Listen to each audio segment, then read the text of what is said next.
BAND-MAID and NEMOPHILA were the two bands I was looking for specifically on that list, and they're both on there. And that's awesome. They both like killed it this year. Yeah, I do think that those are the two bands that I would consider Mayu was had pregnant the best like years and still killed it. Mayu was pregnant. Oh yeah, dude. Yeah. Champ, you're yeah. I mean, I'm not agreeing with you, but I think I have no problem with you saying that. You want to agree with me? Come on, I really like that fucking band. I'll put them right up there. They're killing it. What they're doing is really cool. It's always impressive to me, like what they put out. So I'm still working on my. Go ahead, Ryan. Sorry.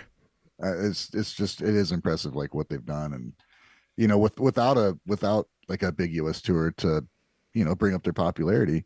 They played, they appeared, but they didn't have like a tour. So no, it got canceled, right? Yeah. Well, yeah, they were they had planned on it, but with Mayu's pregnancy, they didn't do it.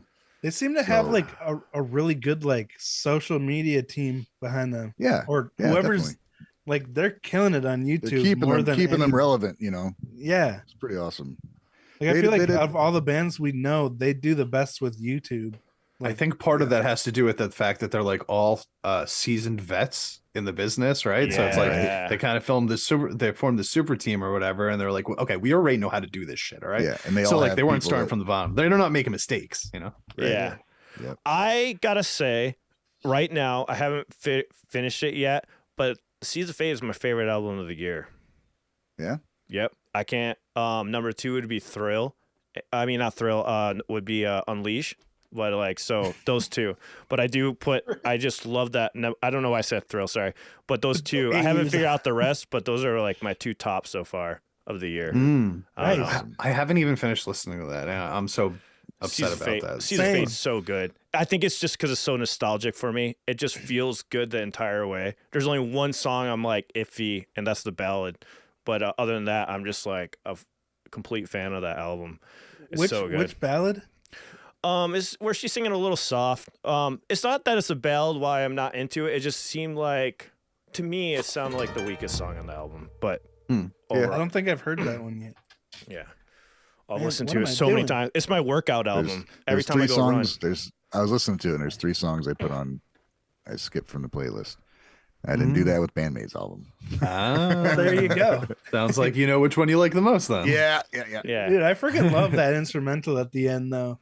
Yeah, it's so cool. Like MCR. It's just like nostalgic, but the guitars are played so well. Everything is played so like, NEMOPHILA. Experts at their craft. For me, like NEMOPHILA and BAND-MAID both had one track, so I just went with the one that had the most. So for BAND-MAID, it's Balance is the song I didn't like from BAND-MAID this year. Balance? Same. Yeah. That was the one I didn't like too. Yeah. So each album had like one. I'm like, That's so funny. That was one of my favorites. I skip Balance. I skip Balance all the time. But I love the rest of it. I can't get on board with the pre-chorus, guys. It's just so fucking weird, man. And I know that was their intent. Like they were like, we want to make a weird fucking part because music is going in a weird direction, so we're gonna make weird shit right now. Yeah. But I don't think music has gotten to that direction yet. So they're ahead of their time. Yeah. In 2 years, I'm gonna look back. That's gonna be the best song on the album. It's funny too because the Unleash EP is like probably gonna have some of my top favorite songs by BAND-MAID though, which is the funny part. And it's like the shortest for me, one. Dude. Yeah, the album as a whole is excellent. It's an excellent album from beginning to end. Even if you don't love that one song, it still fits with the rest. Balance is still good, by the way. It's a good song. It's just my least favorite on there. Like the one that I would. There's got to be okay one. Right? They're one of those bands that with each album they learn things and then they apply that to their next album. Yeah, and like they just keep chiseling it to make it as good as they possibly can. I think a couple songs out of 100 and plus songs is okay. Of not, right? I legitimately think I like 99% of BAND-MAID songs. Yes, I'm cleaning my keyboard with a sock. So while I continue to clean this, go ahead and check out another clip right here if you enjoyed that last clip, or check out the full podcast to this right here. See you later.